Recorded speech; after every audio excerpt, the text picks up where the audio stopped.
So this is what they call the last gasp of the Great Western, really, don't they, the Westerns? Well, Western Fusilier, yeah, of course, it's got a cast nameplate and a cast number plate on the side, just like you have on any of the Western engines.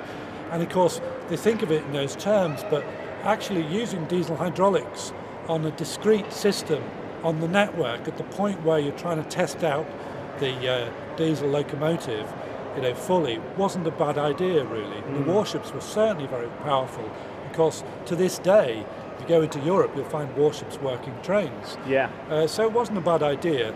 But of course, in the end, they became non-standard within a BR that was desperately trying to fight off the road lobby in government and cut costs. So they didn't last long in service. So there's nothing intrinsically worse about diesel hydraulics than diesel electric then, you don't think? No, I don't think there's anything intrinsically worse. Possibly you need to be a bit cleverer on the way you maintain them. And certainly I met a man who had driven the first Hymec out of Paddington, and he said when the Germans came across to explain some of the technicalities of the diesel hydraulic system, what he couldn't believe was the first thing that they did on the workbench was lay out a cloth on which to put all of their spanners. So their spanners were clean even before they picked them up. So I think it's a bit alien to British culture, isn't it? Well, I think that probably part of the problem with the dieselisation in the early days of, well, not early days, but in the early days of dieselisation of the railways, was the workshops in which they were being maintained.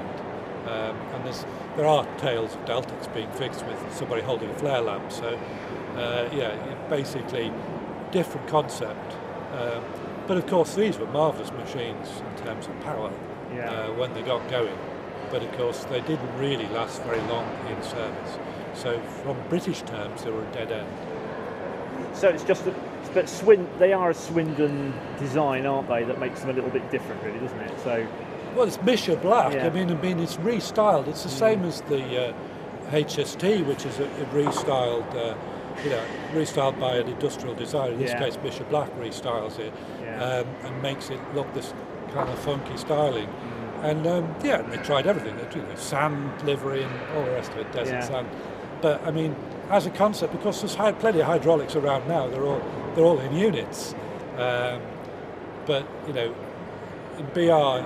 In the late 70s, if you think about what's going on at that time, the motorway building programme is 3/4 done, really possibly a bit more than that. Everybody's well into driving cars, the actual passenger figures are slumping. If you hadn't had the HST come along, then you might have lost your some major cross-country routes because the railways were not going to be electrified by the government at that stage. Yeah. So running something non-standard in amongst all that was awkward. So it's a real low point, isn't it? It's a real hanging on in there time, isn't it? It must have been very hard for the managers at the time because they've got an infrastructure they're trying to maintain to a very high quality.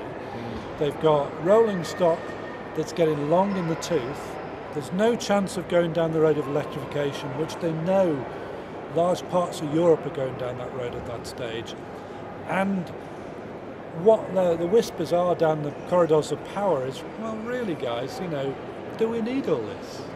And they survived it, and thank goodness they did, really. Yeah.